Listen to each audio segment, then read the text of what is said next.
कि man is the maker of destiny.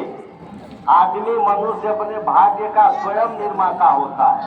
अगर तुम मेहनत करोगे तो अपने भाग्य को बना सकते हो, बदल सकते हो।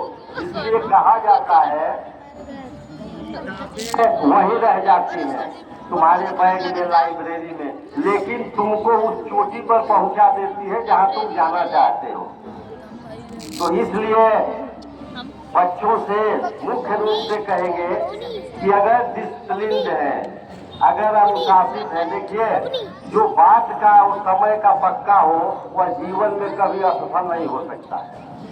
इसीलिए मैं बच्चों के बीच इस बात को कह रहा हूँ कि अगर अनुशासित है, अनुशासन में रह के कुछ करेंगे, पढ़े लिखेंगे, तो इसी में कल्पना चावला, साइना नेहवाल, इसी में गीता फोगाट से पहलवान पैदा हुए, यही से जाते हैं, हम ही लोगों के बीच से जाते हैं, अलग से कोई जाता नहीं है। कब जब हौसला रखेंगे तब। देखिए एक कहावत है, civility cost nothing but buy everything. शालीनता बिना मोल मिलती है, इससे बहुत कुछ प्राप्त किया जा सकता है। लेकिन अच्छा इसमें कुछ लगता भी नहीं है, लेकिन क्लास में टीचर फील्ड में समझाते समझाते लोग थक जाते हैं। देखिए कल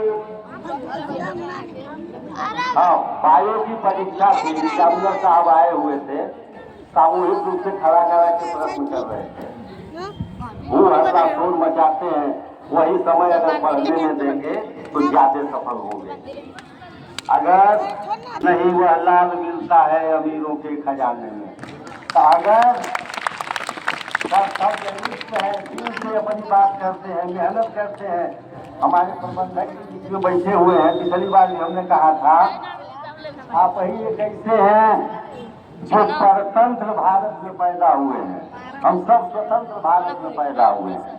उनको उन्होंने देखा भी है स्वतंत्रता गुलामी क्या होती है। हम आजाद हैं, आजादी से अपनी बात कह लेते हैं।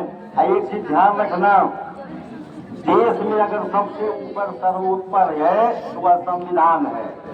संविधान के बाद ही हमारे देश का हर पोस्ट है, चाहे वो राष्ट्रपति हो, प्रधानमंत्री हो, गवर्नर, जो कोई भी हो, सबसे ऊपर संविधान है। और हमारा देश संविधान से चलता है और सबसे विश्व का सबसे बृहद लिखा हुआ संविधान है। और हमारा जो मूल संविधान है उसका वजन है 13 किलोग्राम जी सर, जो मूल संविधान है। अब ध्यान देंगे बच्चों के बीच कल एक गीत लिख रहे थे, गीत लिखते